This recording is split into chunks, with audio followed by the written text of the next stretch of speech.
Salutare, la mulți ani și bine ați venit în 2024.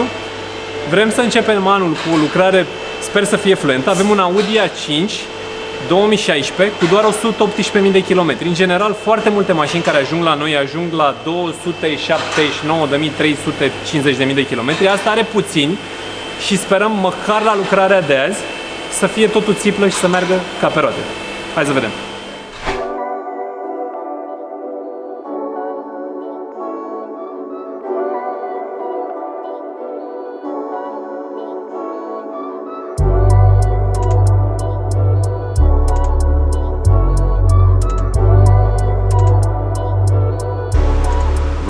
Bine ați venit la Coasta de Est, la mulți ani, pe anul 2024.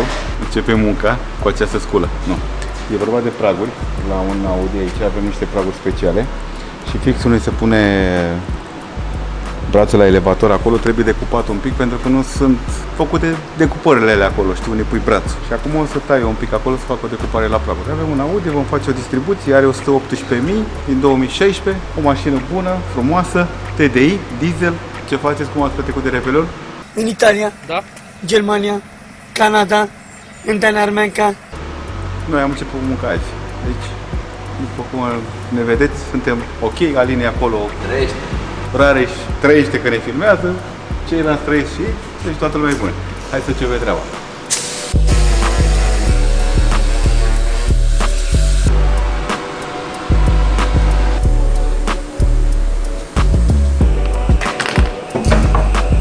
Urmează să demontăm bara, radiatoarele, tragărul, ca să ajungem la distribuție.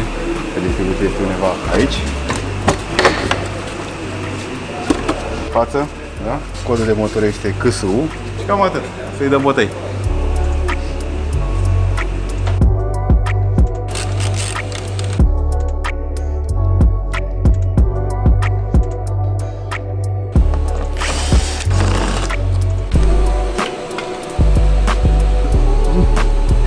Ia foc mâța.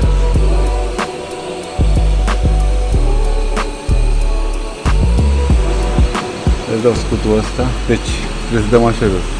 Scutul ăla, scutul ăsta, da? X-ul ăsta de aici, din tărire. Caseta să o desfacem din șuruburi ca să putem accesa partea de la baie. Conductele de prindere de la cutie de aici după partea lantă. Sementăritura asta de tampon antibalans din față de aici. Așa. Bara, radiatoarele, ventilatoarele și am ajuns la distribuție. Hai răi și gata.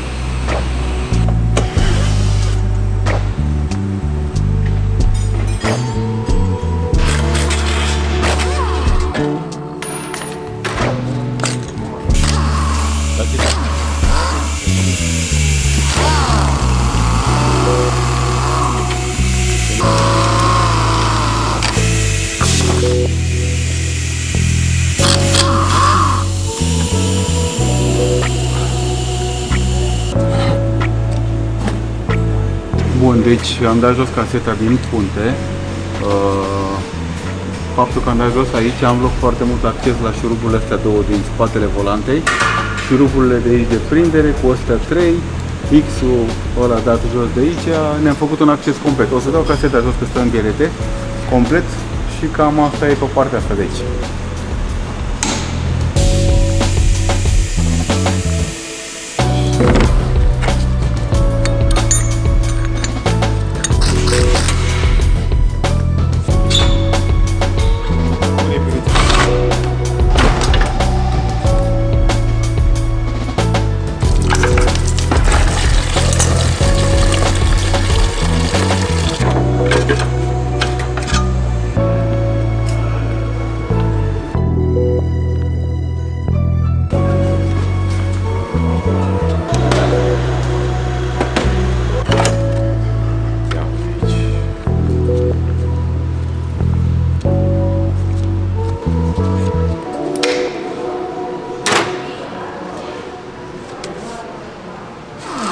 Că mă uitam la șurubul al doilea care e fix.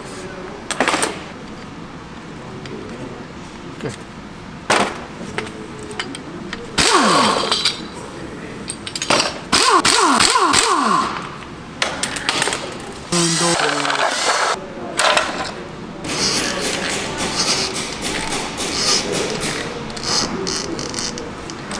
Auzi, da?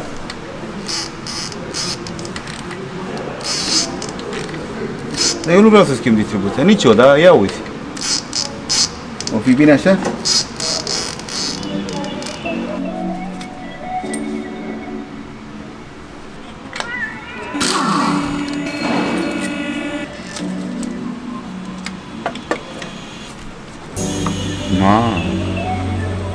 Cureaua asta de distribuție nu are foarte mulți ani, dar în schimb are foarte mulți kilometri.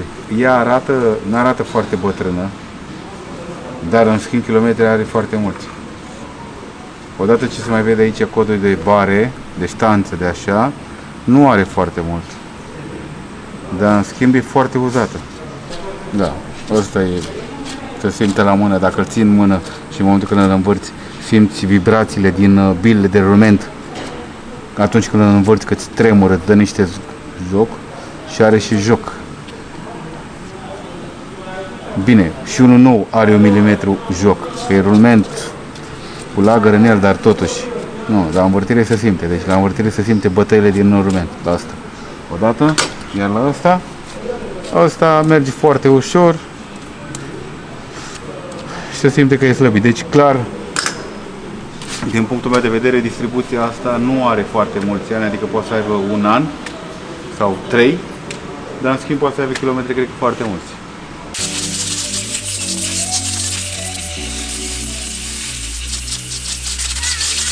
Asta e vaselina cu antigelul care dă afară din ea, da?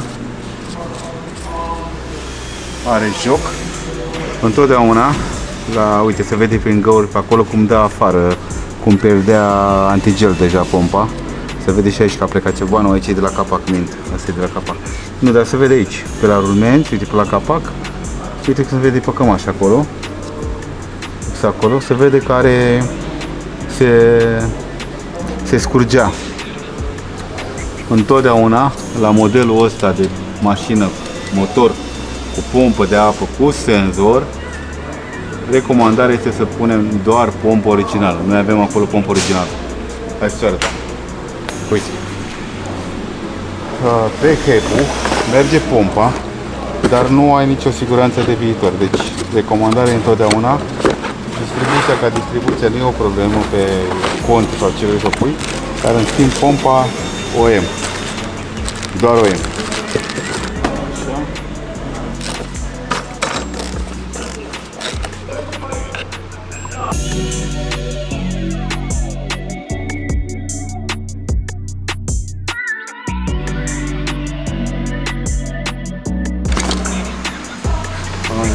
De acolo. Dacă toți sunt acum, ai desfac cu pistolul și pe astea mari și după aia dăm drumul la ulei, da?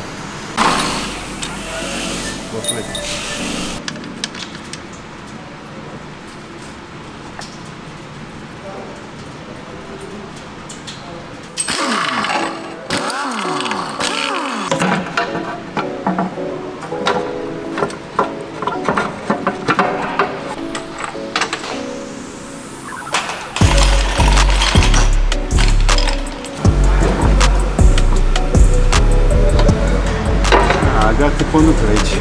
Trebuie desfăcute sus, mi-am adus aminte. E un șurub de 13 pe partea din spate de la cutie, unei dintre ele.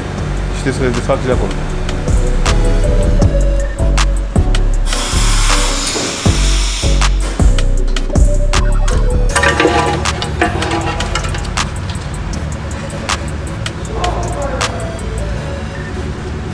Curată baia, da?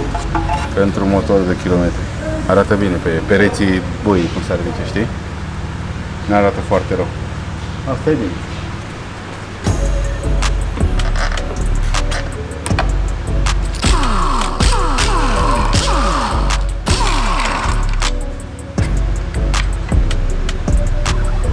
Acesta e simmering-ul cu tot cu capac. După cum vedeți aici, pe margine, începe să ruginească.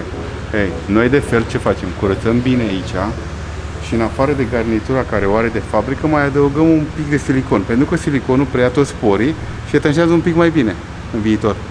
Dar, dacă curăți bine, teoretic n-ar trebui să fie nevoie de silicon. Dar uite, deja aici s-a creat pori. Curăți bine, degresezi, speli bine și când pui asta, îi adaugi și un pic de silicon. din cauza că rugina de acolo nu o să etanșeze foarte mult timp, adică posibil după 40.000 să curgă pe la etanșare pe ei sau peste 50.000. Înțelegi?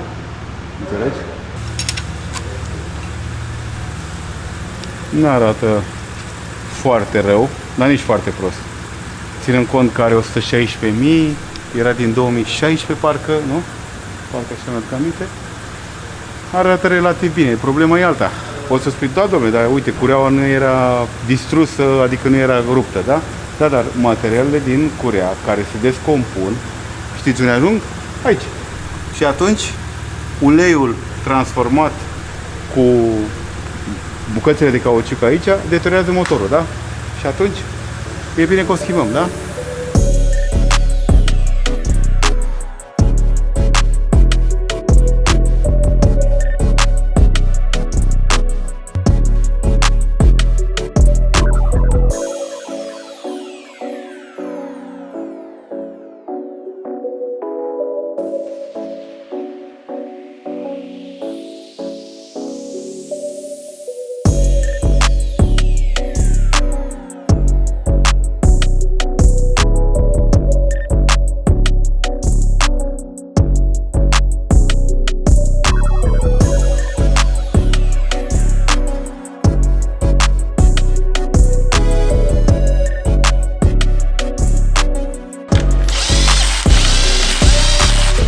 Porta președinte.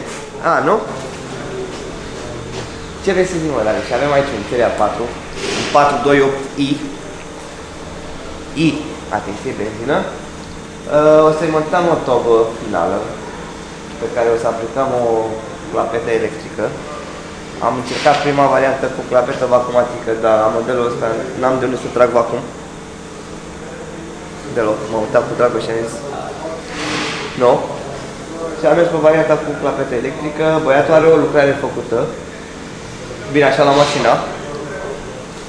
Hai să strâng aici ce s-a făcut la mașină. Deci are traseu fabrică, da? Aici are o sudură mai puțin plăcută. Dacă vezi tu aici, asta e clapeta de fabrică. Asta e o tobă de... Nu, e de 2.8. Pentru că au astupat. Ea avea clapeta aici. Venea un tips aici și încă un tips aici, pe care are clapetă. Deci ei au ia clapeta de aici, au pus dop și au făcut un Y aici, pe unde când se deschide clapeta din modul mașinii, ar trebui să dea și în asta, practic să fie țeavă goală, dar asta nu are nicio legătură aici, pentru că gazul nu are cum să facă ocolișul ăsta așa, fiind și o țeavă foarte lungă. Ea o să iasă mereu așa. Și acum luăm o tobă. Așa. Avem intrare 76, ieșire 63, da? Pe partea asta, dacă o să filmezi aici, practic ar fi o țeavă goală, da? Pe unde o să se aplice clapeta. Și aici avem perforat de 50. În momentul când e clapeta închisă, mașina o să fie fabrică. Avem clapeta electrică, parte de fire. Asta e antena. Antena se pune aici. Asta se conectează curentul pentru modul. Așa. Aici poți să pui două clapete, practic în acest modul. Asta se conectează cu clapeta. Acum eu nu știu o treabă. Dacă am putea să schimbăm modulul ăsta, să punem modulul mașinii, să poți să o acționezi în momentul când o dai pe Sport, Sport Plus și așa mai departe. Da, la BMW în general e o problemă, nu se deschid clapetele fix cum vrei tu, trebuie făcut ceva din soft. Când dai în sport, am avut niște mașini mai noi și nu e chiar așa, o dai pe sport, gata, s-a deschis clapeta. După anumite ture, o deschide, în fine, asta trebuie modificat.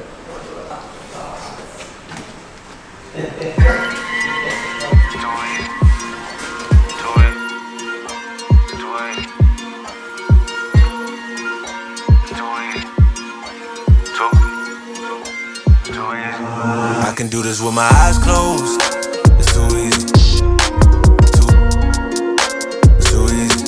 I can do this with my eyes closed. It's too easy. Too easy. It's too easy. I've been there, done it, seen it. Boy, all that like Keenan. Still got crack, they fiendin'. Flow still hot like Phoenix. Shine so bright, I'm gleaming. This off top, I'm tweaking. Fresh out the rat like Neiman. And I'm still tryna fight my demons. Cause we all gotta act like Tina. That's why I gotta ride with the Nina. Outside, it's a war going on. Maybe put my hands on my head like the Macarena. They want you walking on board like chemo. Ain't give a F to you like John Cena. Putting blood on the brand new Beamer. Tryna earn 8 stripes like Adidas. You get cold when you ride with the heater. It'll turn you to a dog like a keto. And expose to a cat like a cheetah. They smoke my partner like reefer. Dime lo porque o no entiendo mi gente must really need Jesus. They shed real blood, I never seen the crypt and I believe it. It's too easy. Too easy. I can do this with my eyes closed. It's too easy. It's too easy. I can do this with my eyes closed. It's too easy. It's too easy. I can do this with my eyes closed. It's too easy. It's too easy. It's too easy. I've been there, done it, seen it. Y'all just talk, don't live it. And just took that route, that seen it. I'm so outspoken like Reason. Jimmy Neutron, boy, young G's. And I'm a self-made man out of Sweden. And it's still off top, I'm tweaking. But I still gotta fight my demons. I ain't no good, I'm evil. I ain't been clean since Eden. It's a war going on outside. Make you put your hands on your head like the Macarena. That's why I gotta watch my demeanor. You know they locking up blacks and Latinos. It's the same old game, ain't nothing really changed but the mileage on the meter of the Beamer. You get cold when you ride with the heater. It'll turn you to a dog like a keto. And expose to a cat like a cheetah. They smoke my partner like reefer. Dímelo porque o no entiendo mi gente must really need Jesus. They shed real blood, I never seen the crypt and I believe it. It's too easy. Too easy. Too easy. I can do this with my eyes closed. It's too easy. It's too easy. I can do this with my eyes closed. It's too easy. It's too easy. I can do this with my eyes closed. It's too easy. It's too easy. I can do this with my eyes closed.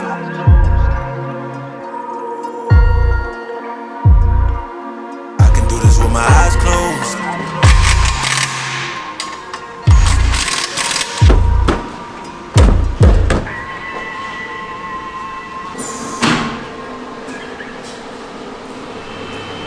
Bine, acum am desulat aici. Aici.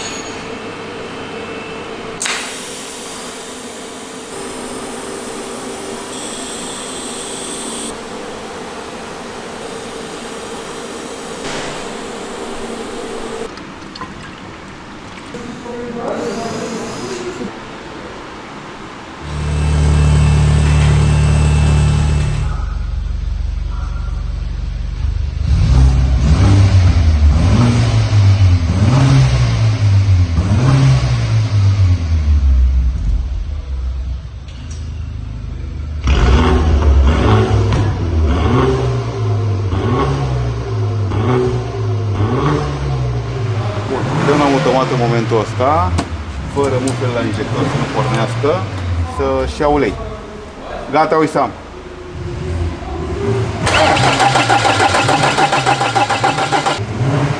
Dai.